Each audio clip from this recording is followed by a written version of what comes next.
Boker Tov. Ce matin, nous étudions le deuxième verset du psaume du vendredi. Ce verset est composé de 5 mots. Nachon kisacha meaz, me'olam ata. Nachon kisacha meaz. Ton trône est affermi depuis lors, me'olam ata, depuis toujours tu es. Voilà quelques mots qu'il nous faut essayer de clarifier. Nachon kisacha meaz, ton trône est affermi depuis lors. Az, d'habitude, on traduit alors. Alors, de quoi s'agit-il précisément? À la fin du Shiratayam, du Cantique de la mer que nous récitons tous les matins dans la Tefila de Shacharit, nous proclamons Hachem Imloch Leolam Vaed. Hachem régnera pour toujours. En fait, le passage de la mer Rouge, ce grandiose miracle de cette mer qui se déchire pour laisser passer les Hébreux, eh bien, ce fut un grand moment de Kabbalat Malchut Shamaim, d'acceptation de la royauté de Hachem par les enfants d'Israël. Car à ce moment-là, Hachem s'est manifesté en tant que Melech HaOlam, en tant que maître de l'univers et notamment en tant que maître du monde.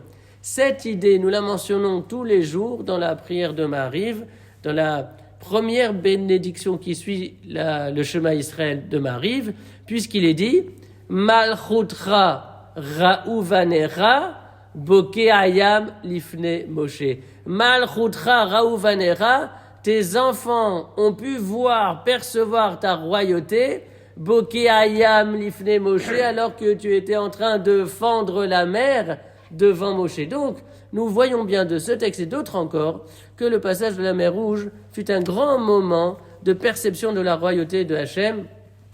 Et précisément, le Shiratayam commence par quel mot? Par le mot Az Yashir Moshe. Alors Moshe et les enfants d'Israël ont chanté, de sorte que le Midrash explique Nachon kisacha meaz, ton trône est affermi depuis Az, c'est-à-dire depuis Az Yashir Moshe, depuis ce moment où les enfants d'Israël ont entendu le cantique de la mer. Et on ajoute Me'olam ata. Alors qu'en réalité, tu as toujours été Melech. Simplement, tu t'es révélé, dévoilé avec toute la splendeur de la royauté céleste au moment du passage de la mer Rouge. Et puis, deuxième idée, Me'olam ata. Donc, d'habitude, on traduit depuis toujours tu as été, mais on peut également ajouter Me'olam, depuis le monde, c'est-à-dire depuis son existence, depuis la nature, depuis le fonctionnement du Olam, Ata, on en déduit que tu es.